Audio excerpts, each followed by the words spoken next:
So the first step in the traditional Akamba marriage system was courtship, kotumanu. Over and above other social interactions, courtship was facilitated by Wadiwa Moika, the dance of age mate. This ceremony was held for young adults and overseen by those of preceding age groups. Other adults did not attend. The second step was getting a bride, kusembia. So a prospective groom, on befriending and identifying a prospective bride, would enlist his friend's help in a faint kidnap of the damsel, usually when on her water fetching errands. The bride would cohabit with him in his heart and unannounced start helping his mother with women chores, like cooking, cleaning in the household. Upon inquiry by the parents on the intentions, both the couple parents would do a background check, mainly centered on family reputation and clan. Marrying within the clan was a taboo. After kusembia, you had to go and actually say you're the girl. So the initial meeting was called kuweta. The initial meeting was held by the emissaries of the groom's family. The aim of this meeting was to inform the bride's parents that their daughter was in safe hands and that they were ready to start the official marriage proceedings. It was common for the groom's parent to approach the bride and say, meaning these are good of yours that has gotten lost and we have it. But do not think that the bride's parents did not know where the daughter was. These are just proceedings, formal proceedings. Okay, in this meeting, the groom emissaries were told of the expected dowry. No bargaining was allowed in this meeting, and the dowry traditions of that family or clan. The groom emissaries left thereafter without saying the day they would come back, and it was illegal to sleep at the future in-laws' homestead. So there was no timeline set between getting a bride and the initial meeting. It could even take years and years. Let me explain the easy. After being told of the requirements for the dowry, the groom's parents would then approach the bride parents and tell them that they were ready to start the negotiation process and then set a date. This was a small affair without many celebrations. The fifth step, the cleansing ceremony, Mboisiateo.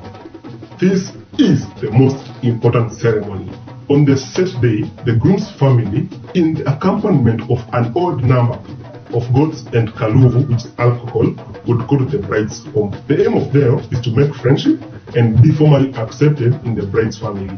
It's most common for the groom to take 3 goats, 1 male and 2 female. It is a must that the he goat is slaughtered to signify the oath of marriage. There is a feast celebrated by many people and officially put the celebratory mood for the wedding. A very interesting practice during the Nteo is when the 2 families share the liver of the he-goat and the 2 mothers feed each other, earning the term Sitau. Sitau comes from the term Matau, the chicks in Kikama. The 2 families now become Athonua or in-laws. Muthonua comes from the term Mthoni, which means respect or aibu. According to Kamba customs, once a woman underwent this process, the family of the groom would be allowed to bury her in the case of an unfortunate demise, but if she is not cleansed and the groom's family is not willing, she would be buried at her home and her children revert to the bride's family. During the Nteo, there was bride price negotiations going on. Bride price and such negotiations were carried out by the senior relatives, and the parents, though present, were mute. It was a delicate offer and counter-offer exchange conducted with the utmost diplomacy and the skills by elders on both sides. Bride price currency was in cattle, goats and sheep.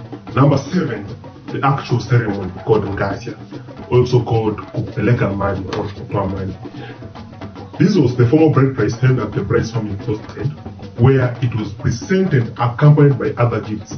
Among the Akamba, it was said that the bride price did not be paid total before marriage, and when father told that meaning it was expected for the groom's family to send the bride's family a token to the union in the form of cattle, throughout, and even after the demise of one or both of them. Normally, the number of goats was 48, 6 bulls, and other things like maize, sorghum, millet, and bananas. During the Ngasia, there was a mini ceremony called Madama Mwetu.